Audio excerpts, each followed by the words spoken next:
ന്യൂഡൽഹി, ഇന്ത്യയുടെ തലസ്ഥാന നഗരം. മാതൃഭൂമി യാത്ര ഇനി ഏതാനും നാൾ ഡൽഹിക്കൊപ്പമാണ്.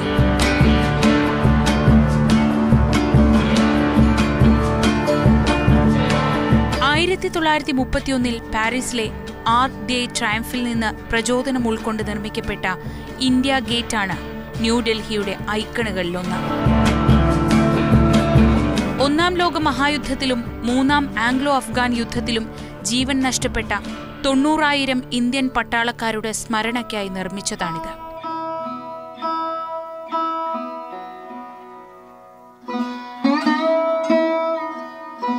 1911 വരെ കൽക്കത്തയായിരുന്നു ബ്രിട്ടീഷ് ഇന്ത്യയുടെ തലസ്ഥാനം.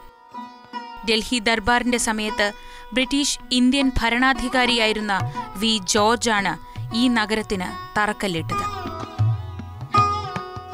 1931 ഫെബ്രുവരി 13 വൈസ്രോയും ഗവർണർ ജനറലുമായിരുന്ന എർവിൻ പ്രഭു പുതിയ തലസ്ഥാനത്തിന്റെ ഉദ്ഘാടനം നിർവഹിച്ചു. മുഗൾ ഭരണകാലത്തുൾപ്പെടെ പുരാതന ഭാരതത്തിന്റെ രാഷ്ട്രീയവും സാമ്പത്തികവുമായ സിരാകേന്ദ്രമായിരുന്ന ഡൽഹി അങ്ങനെ ഇന്ത്യയുടെ തലസ്ഥാനമായി മാറി.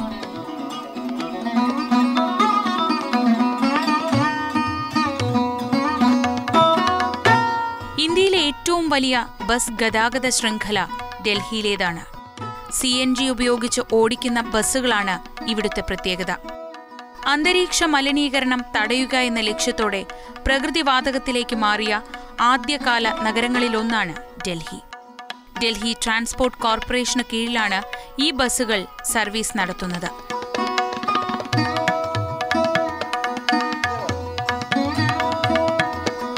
ഇന്ത്യയിലെ മറ്റേതൊരു നഗരത്തെക്കാളും കാറുകൾ രജിസ്റ്റർ ചെയ്യപ്പെട്ടിരിക്കുന്നതും ഡൽഹിയിലാണ്. ടാക്സികളും ഓട്ടോറിക്ഷകളും മറ്റൊരു വശത്ത്. വാഹന സാന്ദ്രതയുടെ കാര്യത്തിൽ ഡൽഹി ഏറെ മുന്നിലാണ്. അതുകൊണ്ട് തന്നെ നിരത്തിലെ തിരക്കിന് തെല്ലും കുറവില്ല.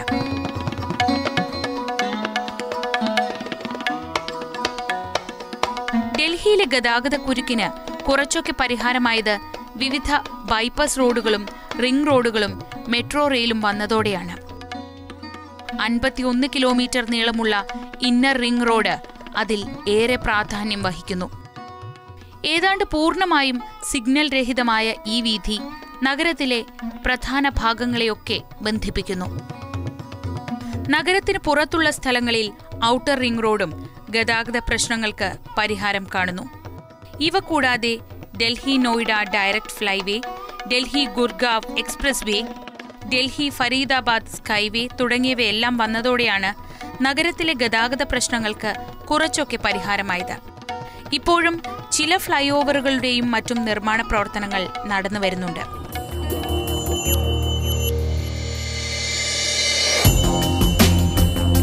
തിരക്കേറിയ തലസ്ഥാന നഗരത്തിന്റെ ഗതാഗത പ്രശ്നങ്ങൾക്ക് ചെറുതല്ലാത്ത പരിഹാരമുണ്ടാക്കാൻ മെട്രോ റെയിലിന്റെ വരവോടെയും സാധിച്ചു. 1984 മെട്രോ റെയിലിനെപ്പറ്റി ആലോചന തുടങ്ങുന്നത്. 1998 ഒക്ടോബർ 1 നിർമ്മാണം തുടങ്ങിയത്. 2002 ആദ്യത്തെ ലൈൻ ഉദ്ഘാടനം ചെയ്യപ്പെട്ടു. പിന്നീട് വിവിധ ഘട്ടങ്ങളിലായാണ് മെട്രോ റെയിൽ ഇന്നത്തെ രീതിയിലേക്ക് അതിദ്രുതം വികസിച്ചത്. 213 കിലോമീറ്റർ ദൈർഘ്യമുള്ള പാളവും 160 സ്റ്റേഷനുകളും ഉൾപ്പെടുന്ന ഡൽഹി മെട്രോ റെയിൽ നഗരത്തിന്റെ അതിർത്തിക്കപ്പുറത്ത് ഉത്തർപ്രദേശിലേക്കും ഹരിയാനയിലേക്കും വരെ നീളുന്നു.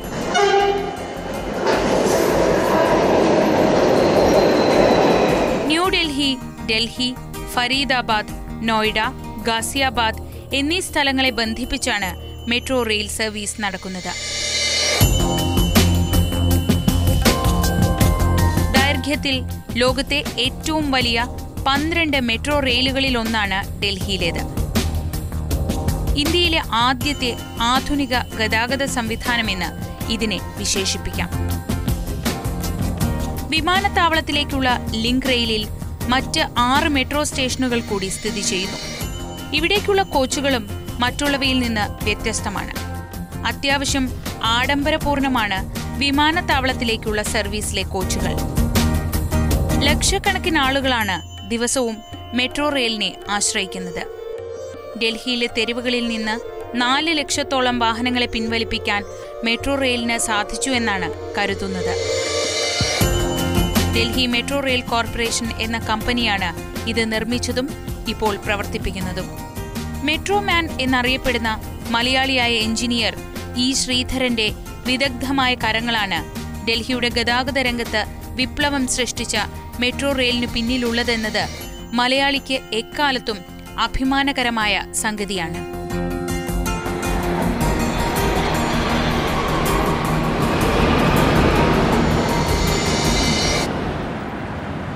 പാരീസിലെ ചാംസ് എലിസീസിൽ നിന്ന് പ്രചോദനം ഉൾക്കൊണ്ടാണ് ന്യൂഡൽഹിയിലെ രാജവീഥി എന്ന് പറയാവുന്ന രാജ്പഥ് നിർമ്മിക്കപ്പെട്ടത്.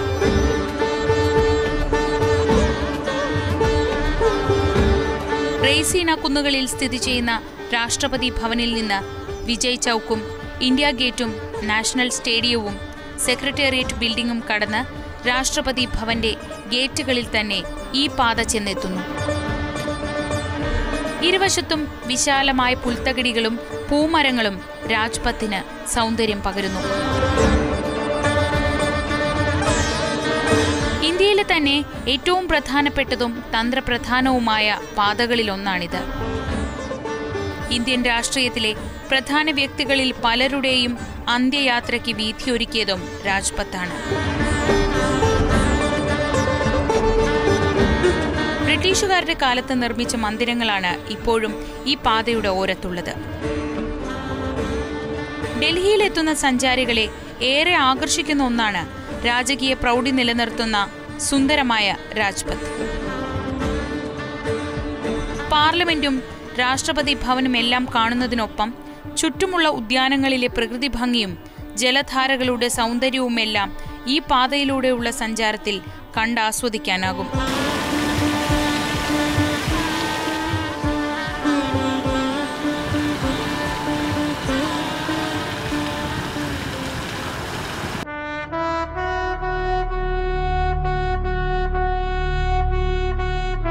ജനുവരി 26 ഇന്ത്യയുടെ റിപ്പബ്ലിക് ദിനാഘോഷങ്ങൾ നടക്കുന്നത് രാജ്പഥിലാണ്. ഇതിൽ ഏറ്റവും പ്രധാനപ്പെട്ടതാണ് രാജ്പഥിലൂടെ നടക്കുന്ന പരേഡ്. ഇന്ത്യയുടെ സൈനിക ശേഷിക്കൊപ്പം വൈവിധ്യമാർന്ന സാംസ്കാരിക സാമൂഹ്യ പൈതൃകങ്ങളുടെ വെളിപ്പെടുത്തൽ കൂടിയാണ് ഈ പരേഡ്. വീരമൃത്യു വരിച്ച ജവാന്മാരുടെ സ്മരണാർത്ഥം അമർ ജവാൻ ജ്യോതിയിൽ പ്രധാനമന്ത്രി പുഷ്പചക്രം സമർപ്പിക്കുന്നതോടെയാണ് പരേഡ് ആരംഭിക്കുക.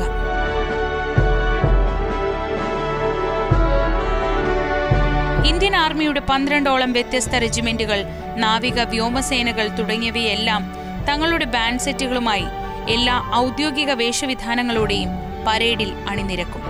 ഒപ്പം അതിർത്തി രക്ഷാസേന, NCC തുടങ്ങിയ വിഭാഗങ്ങളുടെയും പരേഡുണ്ടാകും.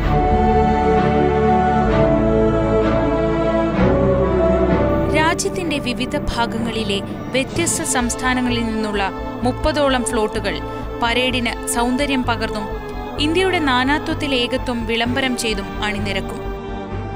രാജ്യത്തെ പരമോന്നത ബഹുമതികളും ജീവൻ രക്ഷാ പതക്കങ്ങളും മറ്റും വിതരണം ചെയ്യുന്നതും ഈ പരേഡിനോടനുബന്ധിച്ചുള്ള ചടങ്ങിൽ വെച്ചാണ്.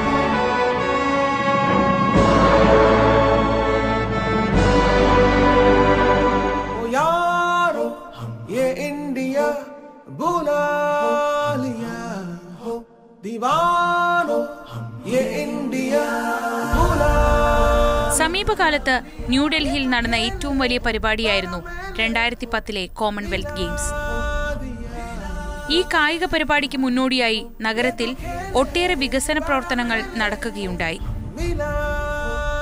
ലോകത്തിനു മുന്നിൽ ഡൽഹിയെ അഭിമാന പുരസ്സരം അവതരിപ്പിക്കാൻ ലഭിച്ച അവസരം കൂടിയായിരുന്നു കോമൺവെൽത്ത് ഗെയിംസ്. 71 കോമൺവെൽത്ത് രാജ്യങ്ങളിൽ നിന്നായി 6000-ൽ പരം കായിക താരങ്ങളാണ് അന്ന് ഡൽഹിയിലെത്തിയത്. അവരുടെ പരിശീലകരും മാനേജർമാരും പിന്നെ മത്സരങ്ങൾ കാണാൻ എത്തിയവരും ഉൾപ്പെടെ ജനതതി ലക്ഷത്തിനടുത്തെത്തി. 21 കായിക ഇനങ്ങളിലായി 272 മത്സരങ്ങൾ നടന്ന 19ാമത് കോമൺവെൽത്ത് ഗെയിംസ് ഈ ഗെയിംസുകളിൽ ഏറ്റവും വലുതായിരുന്നു. ഇന്ത്യയിൽ ആദ്യത്തേതും ഏഷ്യയിൽ രണ്ടാമത്തേതുമായ കോമൺവെൽത്ത് ഗെയിംസ് ആയിരുന്നു 2010 നടന്നത്. ഇന്ത്യയിൽ സംഘടിപ്പിക്കപ്പെട്ട ബഹുതല കായിക മത്സര പരിപാടികളിൽ ഏറ്റവും വലിയതും ഈ ഗെയിംസ് ആയിരുന്നു.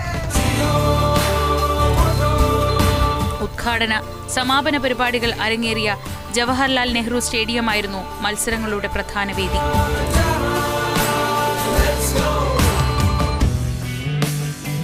ഓസ്ട്രേലിയ ഓവറോൾ ചാമ്പ്യന്മാരായ ഗെയിംസിൽ ഇന്ത്യ 38 സ്വർണവും 27 വെള്ളിയും 36 വെങ്കല മെഡലുകളും നേടി എക്കാലത്തെയും വലിയ മെഡൽ നിലയുമായി രണ്ടാമതെത്തുകയും ചെയ്തു.